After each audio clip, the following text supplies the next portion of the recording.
Hi, I'm Yap from Imperial College, and we're proposing a correction to the ejection fraction parameter to enable it to better represent cardiac function and better predict outcomes. Heart failure is the leading cause of mortality worldwide. The ejection fraction measure is widely used to evaluate cardiac health and function, and is simply calculated as the percentage of blood ejected per beat. It has several shortcomings, however. First, in HFpEFs or heart failure preserved ejection fraction, the EFs are in a normal range and cannot indicate that disease, and secondly, EF can be affected by cardiac geometry.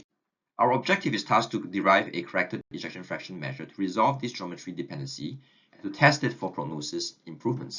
We use a simple numerical model to calculate how much ejection fraction and stroke volume can be brought about by specific amount of strains and investigate various cardiac geometries.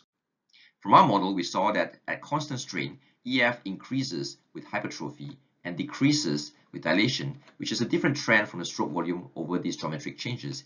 EF thus departs from heart function with geometric changes. We find that by calculating ejection fraction at the mid-wall location instead of at the endocardial location, we can solve this geometry dependency problem. The new EFC is now independent of hypertrophy and independent of chamber dilation.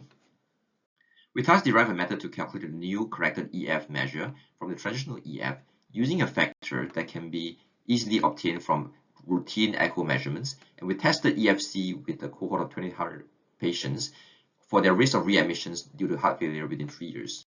From our patient cohort, we find that the traditional EF cannot distinguish between the non-heart failure cohort and the HFpEF cohort, but our EFC measure can do so very well. When we tested prognosis capabilities using the Cox proportionality regression models, we find that EFC improves the accuracy of prediction of readmissions within 3 years from EF, and the area under the curve for ROC analysis is higher. EFC thus improves prognosis. In conclusion, the traditional EF is flawed because it's affected by geometric remodeling and is unable to distinguish between HFpEF and normal hearts, but our corrected EFC can resolve these problems and improve prognosis of 3-year heart failure readmissions.